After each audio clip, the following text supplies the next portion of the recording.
আল-গীবাতু আশাদ্দু মিনাজ যিনা আও কামা ক্বালা আলাইহিস সালাতু ওয়াস সালাম। নবীজি সাল্লাল্লাহু আলাইহি ওয়াসাল্লাম বলেন, গীবত জানাতে মারাত্মক গুনাহ, গীবত জানাতে মারাত্মক। একটা গায়ের বর্ণের পুরুষ অর্থাৎ বেগানা পুরুষ নারী যদি কি করে জেনাবে বিচারে অপকর্মে লিপ্ত হয় যে গুনাহ, এর চেয়ে মারাত্মক হলো গীবতের গুনাহ, গীবত করা।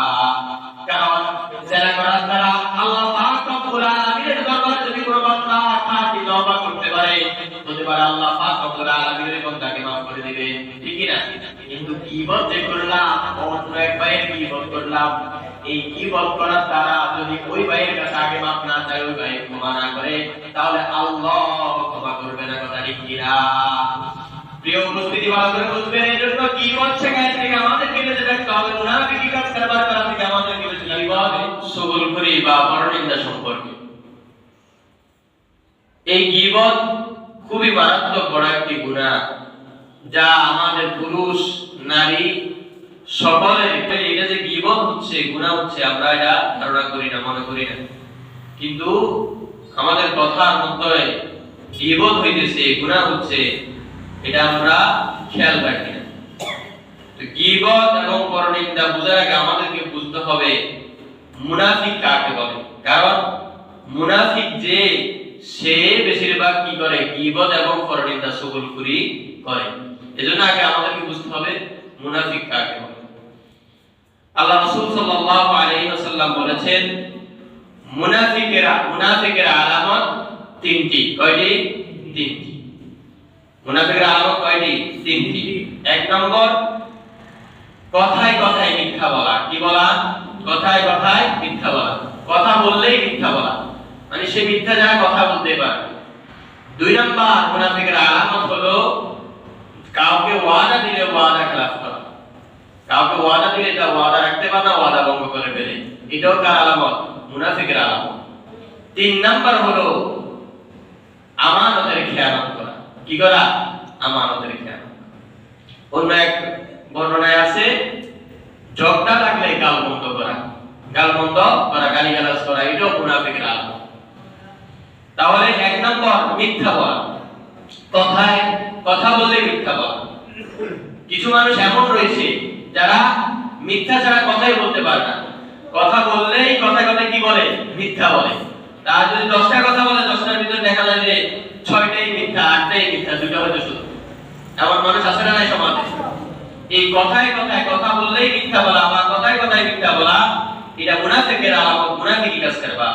এটা থেকে আমাদেরকে কি থাকতে হবে? বিরত থাকতে হবে। তাহলে যদি মুনাফিকের খাতা থেকে আমার নাম কাটাতে চাই, এক নম্বর কাজ হলো আমি মিথ্যা বলা থেকে বেঁচে থাকতে হবে।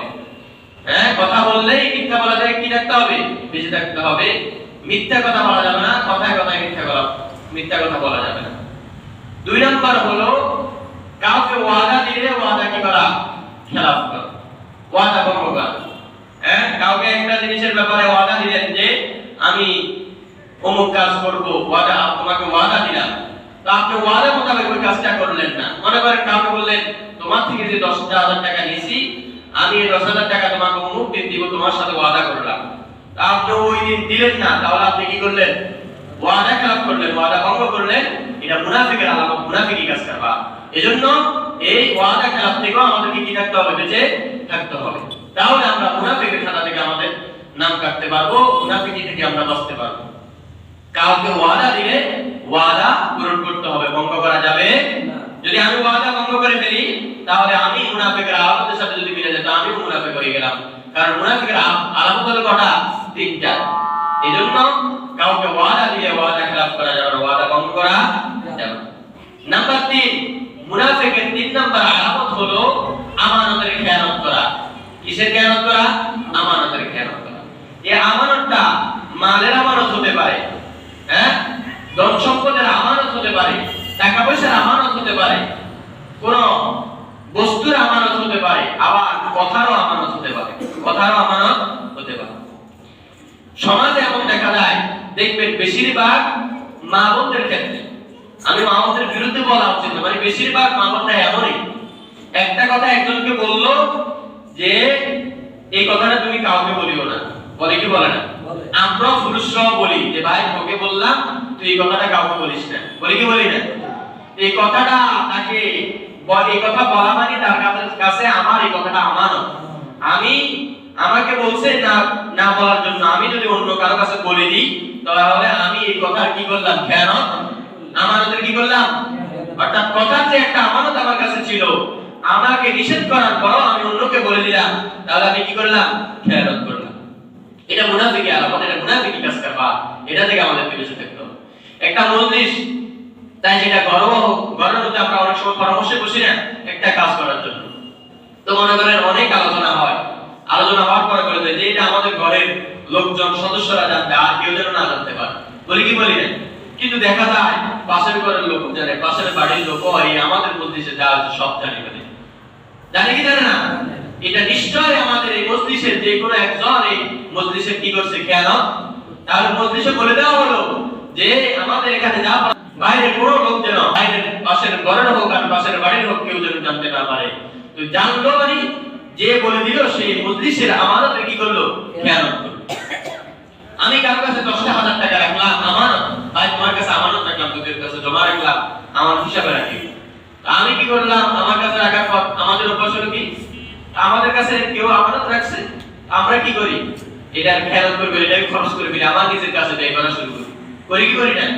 আমাদের অভ্যাস হলো এমন, কিন্তু না, এটা যে আমানতের খেয়াল, কারণ ওই ব্যক্তি তো আমাকে দিতেই বলছে যে ভাই তোমার কাছে আমার টাকাগুলো কি আমানত। আমি যে খরচ করে ফেললাম আমার নিজের কাছে, তার অনুমতি ব্যতীত খরচ করা শুরু করলাম, আমি কি করলাম? আমানতের কি করলাম? খেয়ানত করলাম।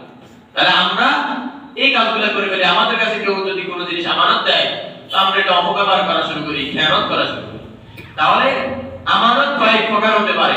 মালের আমানত হতে পারে, টাকা পয়সার আমানত হতে পারে, কথাবার্তা আমানতও হতে পারে, পারে কি পারে না?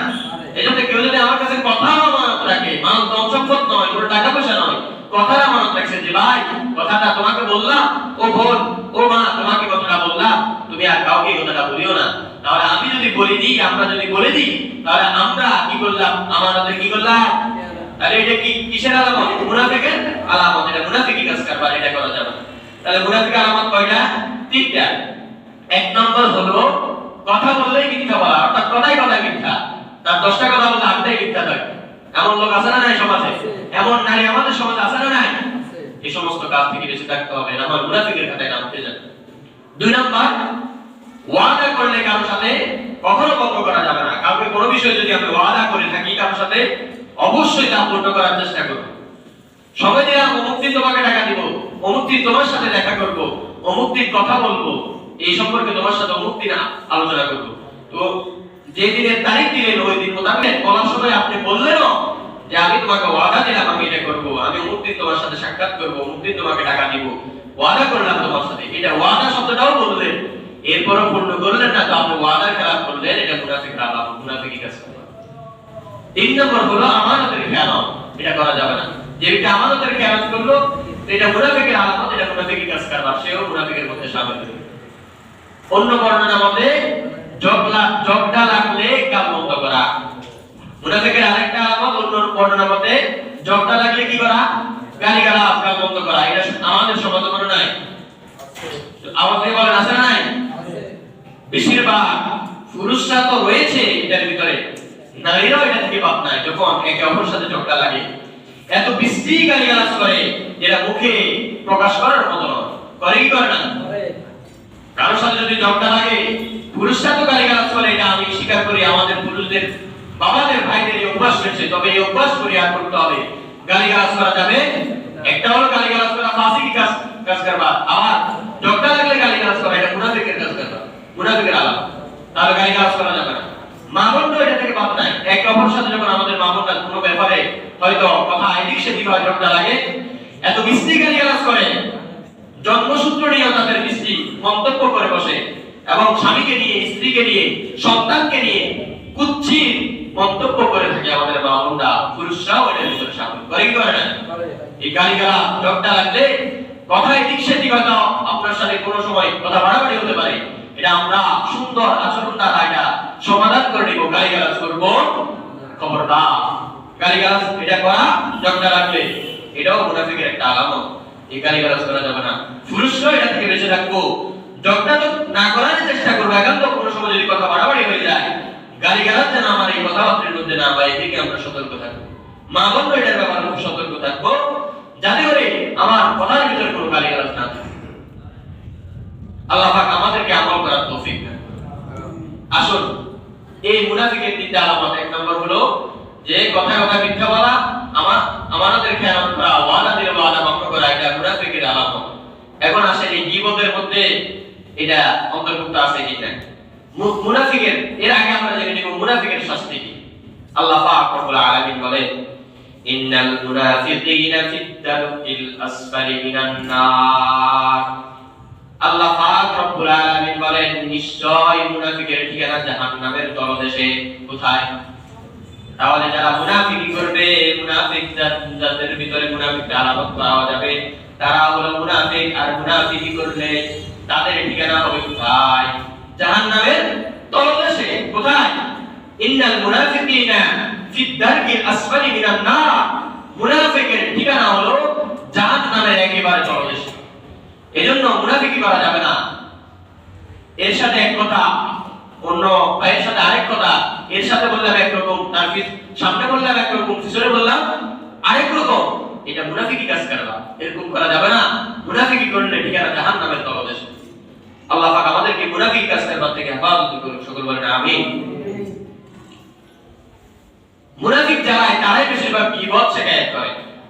এই গীবত সম্পর্কে আল্লাহ রাসূল সাল্লাল্লাহু আলাইহি ওয়াসাল্লাম বলেন, قال النبي صلى الله عليه وسلم الغيبة أشد من الزنا أو كما قال عليه الصلاة والسلام। নবীজি সাল্লাল্লাহু আলাইহি ওয়াসাল্লাম বলেন, গীবত জানার চেয়ে মারাত্মক গুনাহ, গীবত জানার চেয়ে মারাত্মক একটা গায়ের মহরম পুরুষ, অর্থাৎ বেগানা পুরুষ নারী যদি কি করে, জেনাবে বিচারে অপকর্মে লিপ্ত হয়, যে গুনাহ, এর চেয়ে মারাত্মক হলো গীবতের গুনাহ, গীবত করা। কারণ জেনা করার দ্বারা আল্লাহ পাক রব্বুল আলামিনের দরবারে যদি কোনো বান্দা খাঁটি তওবা করতে পারে, হতে পারে আল্লাহ পাক রব্বুল আলামিন ওই বান্দাকে maaf করে দিবে, ঠিক কি না? কিন্তু গীবত যে করলাম, অন্য এক ভাইয়ের গীবত করলাম, এই গীবত করার দ্বারা যদি ওই ভাইয়ের কাছে আগে মাপ না চাই, ওই ভাই ক্ষমা না করে, তাহলে আল্লাহ ক্ষমা করবে না। কথা ঠিক কিনা? প্রিয় উপস্থিতি, ভালো করে বুঝবেন। এই জন্য গীবত শেখার থেকে আমাদেরকে বেঁচে থাকতে হবে, মুনাফিকি কাজ কারবার করা থেকে আমাদেরকে বেঁচে থাকতে হবে। এই গীবতটা কি আগে বুঝে নেন। গীবতের শাস্তি বুঝলাম, জানার চেয়ে মারাত্মক গুনাহ। গীবতটা কি? গীবতটা হলো একজন ভাইয়ের সামনে যদি আমি তাকে কথাটা বলি, তাকে কথাটা বলার দ্বারা সে কষ্ট পাবে, আমি জানি। এই কষ্ট পাবে মনে করি আমি তার সামনে বললাম না, পিছনে বললাম, তাকে সংশোধন করার জন্য নয়, তাকে হেনস্থ করার জন্য। তার পিছনে বললাম কথাটা তাকে সংশোধনের জন্য নয়, একটা হলো সংশোধনের নিয়তে। তার বড় ভাইয়ের কাছে বললাম, ভাই আপনার ভাই এভাবে করে, আপনি তাকে বলে দিয়ে যেন সে ভালো হয়ে যায় বা ঠিক হয়ে যায়। এটা না বলে আমি এই নিয়তে বললাম তাকে হেনস্থ করার জন্য, অপমানিত লাঞ্ছিত করার জন্য। তার কথাটা তাকে না বলে, তার সংশোধনের জন্য না বলে, তার পিছনে তাকে লাঞ্ছিত করার জন্য বললাম। এটা হলো কি? গীবত। এটা নারী পুরুষ সকলে করে। বেশিরভাগ পুরুষরা তো আছে যা দোকানে বসলেই গীবত শেখাতে লিপ্ত হয়ে যায়। মা বোনরা যখন খাওয়া দাওয়ার পরে, আসর পরে একটু আড্ডায় বসে, তখন 2-3 জন যখন একসাথে হয়ে যায়, গীবত শেখাতে লিপ্ত হয়ে যায়। হয় কি হয় না? বলতে থাকে যে অমুকের মেয়ে নাকি বিবাহ ঠিক হয়েছে। হয়, ঠিক হয়েছে। ছেলে কেমন? খুব ভালো। তার একজন বলে, সব ঠিক আছে, তবে মেয়ের নাকের ডান পাশটা একটু বাঁকা, ডান পাশটা একটু একটু বাঁকা। বলে কি বলে না? এই যে একটা ডান পাশটা বাঁকা, এটা থেকে আরো কতগুলো হয়, এটা তো খেয়াল করলাম, শুরু হয়ে গেল। কি হয়ে গেল? এটাই গীবত। এটাই। এই কথাটা আপনার সামনে বললে কষ্ট, যদি সংশোধন নিয়ে আপনি সামনে বলেন তো সে মনে কষ্ট পাইলেও কোনো সমস্যা নাই, কিন্তু তার পিছে বললেন আপনি গীবত করলেন, গুনাহ করলেন। এজন্য গীবত করা যাবে না। অথবা কারো সমালোচনা করা, অমুক ব্যক্তি এমন, পরনিন্দা করা। এই গীবত একই জিনিস মনে করেন, পরনিন্দা আর গীবত। গীবত করা যাবে না, কারো সমালোচনা করা যাবে না। আপনি যদি তাকে কিছু বলতে চান, তাকে সংশোধন করতে চান, তাকে সরাসরি আগে বলেন, ভাই আপনার এই কাজটা ভুল,